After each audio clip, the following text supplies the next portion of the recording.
Yo, what's going on, guys? So Diablo 4 is about to release in less than 24 hours, and I still haven't made any videos about Diablo. So in today's video, I want to talk about my plans for start of the game. So I'm going to play a rogue, and I'm gonna play softcore. I personally don't mind playing hardcore, but I think for the start, softcore is gonna be way more fun because we can just test more stuff without fear of dying, and we still don't know that much about game yet, so things like what is going to be dangerous and which things are just gonna one-shot you. So I just think it makes more sense to start in softcore. But I don't mind playing hardcore later once I'm gonna get bored of softcore. And like I said, the class I'm going to play is Rogue. And the reason why I chose this class is because I really like fast-paced characters in action RPGs, and especially the bow builds. So for example, in Diablo 3, I was mostly playing the Demon Hunter. And for Diablo 4, I was hoping that the ranged rogue is gonna be viable, but for now, from what we've seen, at least early on, melee rogue looks just much better. So the build that I'm gonna go for is pretty much what exactly every single other rogue is going for, which is Twisting Blades build. And if you are looking for a full guides for rogue, I definitely would suggest checking out Maxroll Guides, where you can find multiple guides for both leveling and the endgame. And from what I noticed, a lot of rogue builds include traps like Poison Trap and Death Trap, but I personally just don't enjoy trap playstyle. So what I'm gonna try to do is focus mostly on shadow damage. So I'm gonna use Shadow Imbuement and maybe still Death Trap since it deals shadow damage, but I'm definitely gonna focus on Shadow Imbuement because it just looks very fun. But yeah, I'm not sure exactly what I'm gonna for yet. And that's why I am not making a full build guide yet, because I just don't know exactly what I'm going to do. But I still did prepare kind of like a template of what I'm going to go for, so let me now show it to you. So here is the skill tree, and I'm gonna start with puncture and go to fundamental puncture for just being able to apply a vulnerable for single target. Then obviously for damage, I'm gonna go for twisting blades. For advanced twisting blades, just to reduce cooldowns, and usually rogue builds use a lot of cooldown abilities, so it's just a very good skill. Then here, I'm gonna go for these very late. I'm not start with additional passives here, but Siphoning Strike is just amazing for healing later once you get a crit, and here you get additional movement speed. After that, the Shadow Step and Dash are just very good for mobility, and here you can reduce the cooldown of Dash by 3 seconds. To be honest, this might be not worth it, so if I'm gonna be missing some points, I'm definitely gonna remove them. And then next is Dark Shroud for just some additional defenses and mobility. Dark Shroud is pretty much the best defensive ability for Rogue, so most of your Rogue builds are gonna use it. But if I am gonna not struggle with defenses during the campaign, I'm definitely gonna move Dark Shroud and go something else. It's just something that you use when you need it. And then the core of the build is just going for Shadow Imbuement. So with Shadow Imbuement, anytime you apply it and the enemy dies, he's gonna explode and just deal damage to everything around you. And then with Enhanced Shadow Imbuement, you just deal increased critical strike. Actually, you have increased critical strike chance against injured enemies, and you also apply Vulnerable. So for single target, I'm gonna apply Vulnerable with Puncture, and for AoE with the Shadow Imbuement. And then the best thing about Imbuement is there is actually quite a lot of good passives that work very well with it. So for example, Shadow Crash, when you deal a lucky hit, you have a chance to stun for an enemy for 1.5 seconds, so that has to be with shadow damage, so that's very good for survivability. Obviously, it's not gonna happen very often, but it should still be a decent ability. Then consuming shadow, every time you kill something with shadow damage, you generate 30 energy, which to be honest might be even too much. I think during the beta I was testing this ability, and even with just 1 point, I was basically getting full energy every time I clear a pack, so it's just a very good passive. Then on top of that, the Innervation gives you a chance to gain energy when you get a lucky hit. So it's just additional energy generation. So this is mostly for single target. This is mostly for AoE. You actually might not even need this one. Maybe this one is just gonna be good enough to just give you a good amount of energy. But I guess we have to see. And here your non-physical damage has increased lucky hit chance, which basically means more procs of innervation. And also second wind gives you increased lucky hit chance for 5 seconds every time you spend 100 energy. So 15% increase hit chance. And this actually stacks from what I see here infinitely. So if you somehow would be able to spend 1000 energy in a second, for the next 5 seconds you would have 150% increased lucky hit chance, which would be huge. Obviously 1000 is probably not possible, but still just want to spend as much energy as possible. And this is why I'm not gonna go for any like reduced cost of skills. I'm just gonna go for as much energy generation as possible. I'm actually not too sure how it works with inner sight. So if you use this specialization, if you technically don't spend energy, you gain unlimited energy basically for 4 seconds. Are you technically spending it? Are you not? I'm not too sure. That's something I'm gonna have to test. And go for the rest of the tree. So here is just additional passives for additional movement speed, and if you are on low life, additional, on low energy, additional attack speed. And for the last passive, I'm going for Victimize.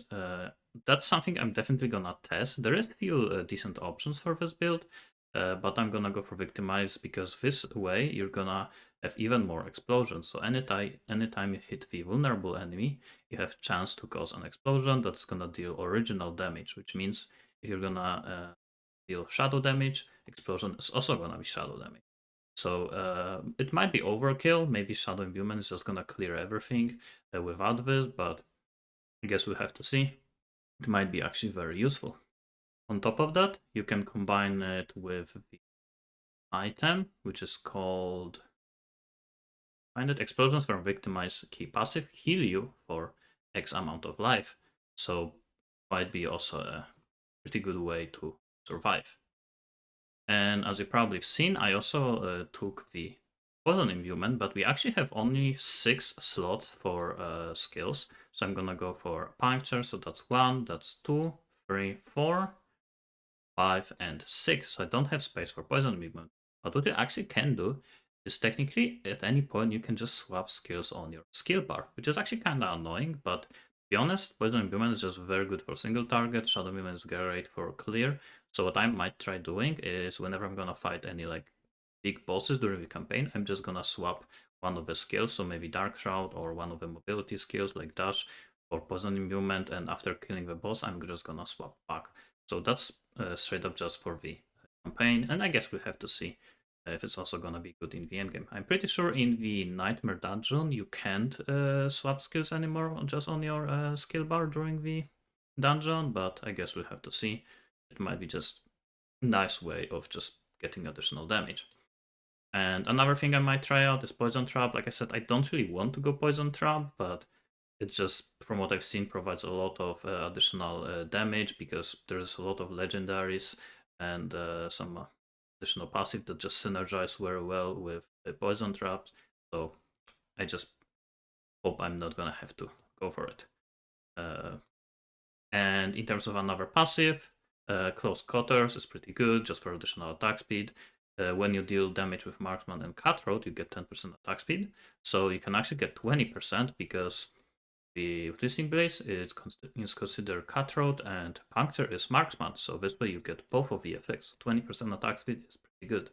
And Momentum is just very nice for damage reduction and movement speed. So if I don't need damage, this is just nice to move faster and to not die.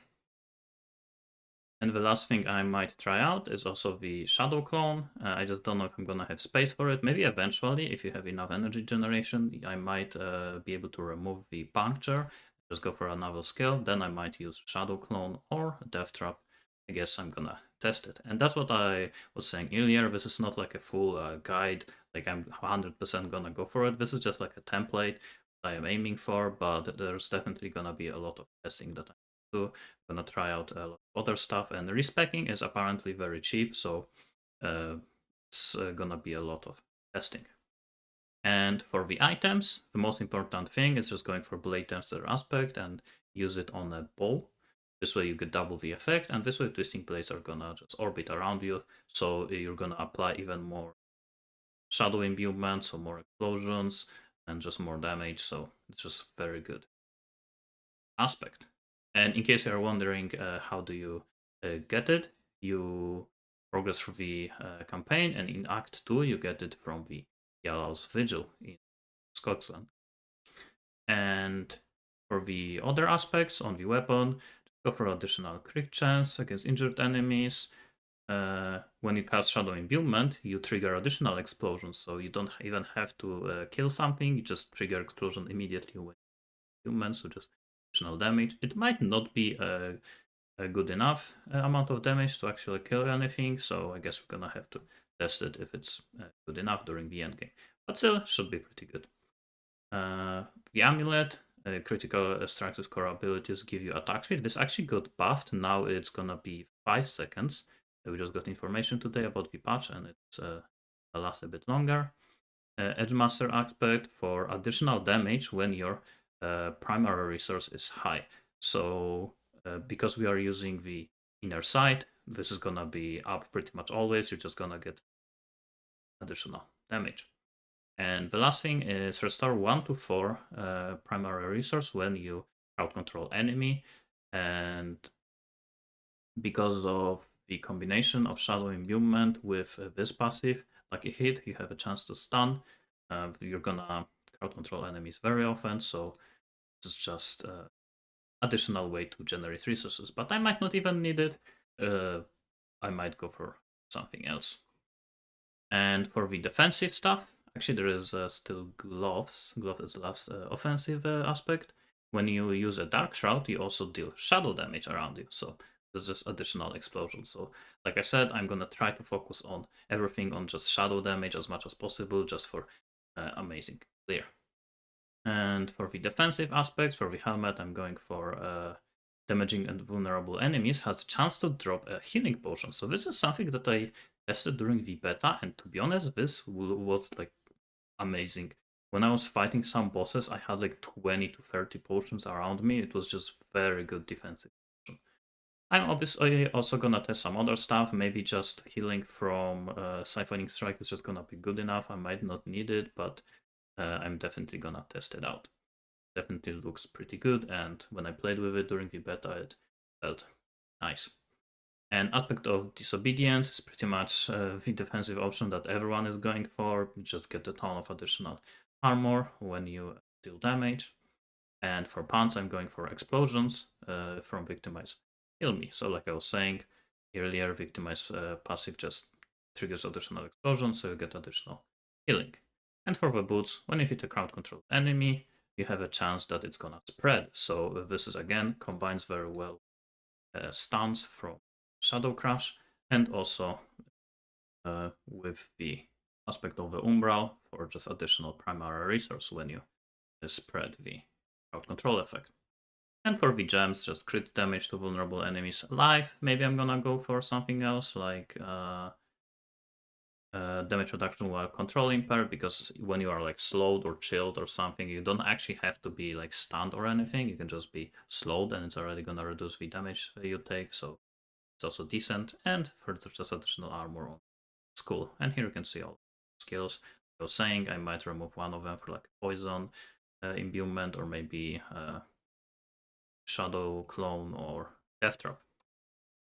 For the Paragon boards, to be honest, I haven't really set them up properly yet, because it is kind of weird to set them up, because there's gonna be a lot of swapping, I feel, with Paragon boards, because early on you might have low levels, so you will not be able to use correct glyph certain slots, because you only have 3 slots, and later on at level 15 you get 4.